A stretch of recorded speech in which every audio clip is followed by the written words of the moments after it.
नमस्कार. आज मी तुम्हाला गावाकडे बनवली जाणारी तिळाची कोंद आणि मुगाची खिचडी बनवून दाखवणार आहे. त्यासाठी इथे कुकरमध्ये आपण थोडंसं तेल टाकून घेणार आहोत. आधी आपण खिचडी बनवत आहोत, तर या तेलामध्ये अगदी पाव चम्मच एवढी हळद टाकायची आणि पाणी टाकायचं आहे. जेवढे आपण तांदूळ घेतले म्हणजे तांदूळ शिजतील इथपर्यंत पाणी टाकायचं. या पाण्यामध्ये मीठ टाकायचं. इकडे तांदूळ आणि मुगाची डाळ स्वच्छ अशी निवडून धुवून घेतली आहे. ती या कुकरमध्ये टाकून शिजवून घ्यायची, म्हणजे खिचडी बनवून घ्यायची. तर मस्त अशी ही खिचडी तयार होते. आता आपण तिळाची कोंद कशी बनवायची ते बघूयात.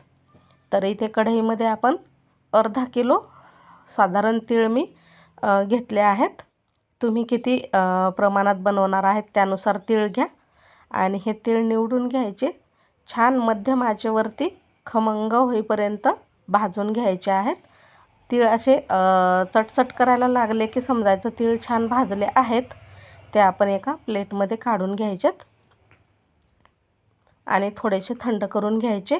इकडे कुकरच्या 2-3 शिट्ट्या काढून घेतल्या आहे. मस्त खिचडी तयार झाली आहे आणि तीळसुद्धा भाजून तयार झाले. गूळ पण मी बारीक करून घेतला होता. आता हे थोडेसे गार झालेले तीळ आणि गूळ एकत्र करून आपण मिक्सरला वाटून घेणार आहोत.